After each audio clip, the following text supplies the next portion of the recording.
Hey guys, thanks for joining me for another episode of Learn to Play Games. My name is Lance, and today we're going to take a look at Zombicide Wulfsburg. This is the first expansion to Zombicide Black Plague. It's an excellent expansion, adds a lot of new features to the game. You have the zombie wolves, which for some of you that have played some of the older Zombicides know, the zombie dogs are absolutely terrifying. So the wolves work in the same way. Instead of getting your standard like runners 2 activations, these bad boys get 3 activations. So potentially they can move up to 3 spaces or 2 spaces and perform an attack. Super nasty. The new Abomination Wolf works the same way. He gets 3 activation points, so he's going to be on you before you know it. Just very terrifying. On top of that, it adds 2 new tiles that will add towers to Zombicide Black Plague. So the survivors can work and get up onto those towers and then shoot down or funnel the zombies in however they want to do that. And I'll show you how all those features work in the game. Myself personally, I've really enjoyed this expansion. Like I said, it adds a couple new features that really just add to the overall flair of Zombicide Black Plague. Guillotine Games and Cool Mini or Not really stepped up the bar with the new Black Plague. I've had a ton of fun with it, and it really does sharpen everything up and make everything really terrifying again. So Wulfsburg is definitely added to that, and they continue to add little expansions on top of that. There's a couple other ones that you guys might want to check out, such as the Dead Shots, which add skeleton archers to the game, the first ranged enemy. I haven't had a chance to try them out yet, but I have a feeling they're going to be really nasty. So let's head to the table and I'll teach you how to play. Zombicide Wulfsburg is Black Plague's first expansion. In Zombicide Wulfsburg, you're going to get 2 new tile sets that'll have towers in them, which have their own special rules, which we'll look at in a minute. You also get 4 new heroes and their dashboards and minis. You get a Wulfination, which is the new zombie abomination that's in wolf form.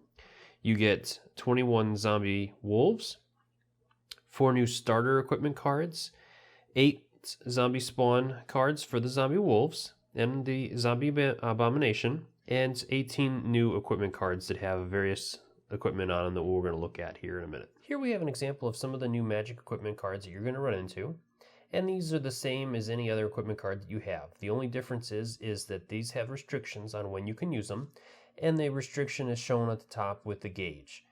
Each spot that it has an unbroken crystal in it is where you can use that weapon and equip it. So for example, if we look at the deflecting dagger, you cannot use the deflecting dagger until your yellow level because the blue crystal has been broken. And with the Dragonfire Blade and Axe of Carnage, both of those cannot be used until you reach orange level. Now we're going to take a look at some of the tower tiles and the rules that will apply to them. So the areas that are bordered with ramparts are considered elevated positions, and so you cannot cross those areas with a survivor into another area, but you can draw a line of sight through those areas to the areas below. Now, some of the areas, some tower tiles will have buildings that are outside of the ramparts, which means that they are down farther than the ramparts, and so you cannot see into those areas, even if there's an open door into those areas. And then other tiles will have buildings on top of the ramparts, so you'll be able to move into those areas. Now, when moving a survivor into those areas, it works just like any other area, and they can draw a line of sight all the way through into other areas. So let's go ahead and take a look at that a little closer. So I'm going to take one of these tiles away and add one from the original Zombicide Black Plague. All right. So if we have our survivor here, and we have, let's go ahead and put a couple of zombies out. All right. So first off, he is considered on an elevated position, so he can see over these sections here and down the street. So he could target this guy if he had a long-range weapon. He cannot see this zombie now because the door is closed, but if the door was open, he could see into that room. And just like any other building, he can only see into the first room in a building. Now, even if we had a door here that was open, he could not see it into it. Normally you wouldn't anyways because there's no way to get through it.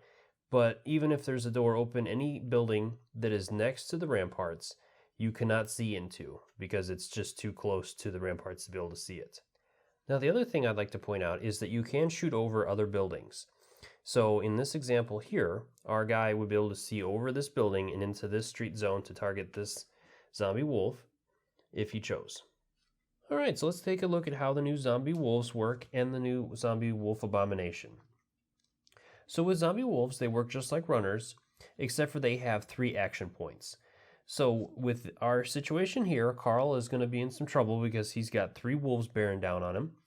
These wolves are going to move 2 spaces each, and each one of them is going to get to attack Carl 1 time, since they have 3 action points.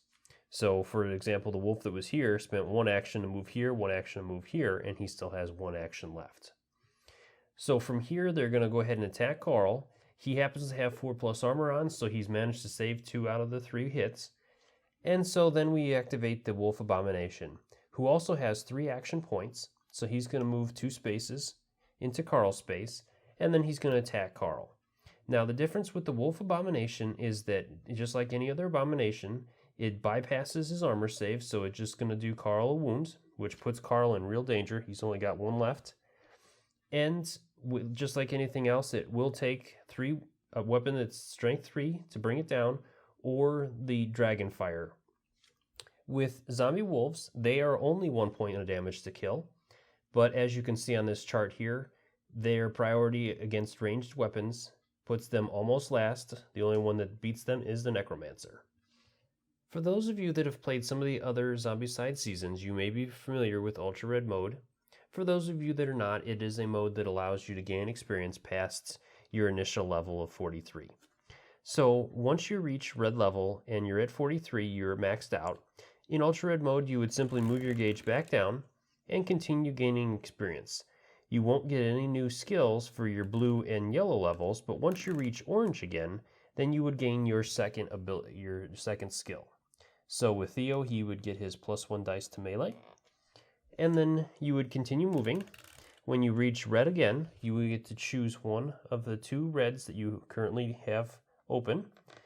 And then you would continue again, moving the gauge back down. This time you would not gain any new skills for blue, yellow, or orange. But if you happen to reach red level again, then you would gain your final ability. And you can continue moving your gauge down again. Now, from this point forward, anytime you reach orange level or red level, you can choose 1 new ability from the rulebook. The only exceptions to these are that you can't have an ability that's in brackets, so like an ability that has a starting item or anything like that.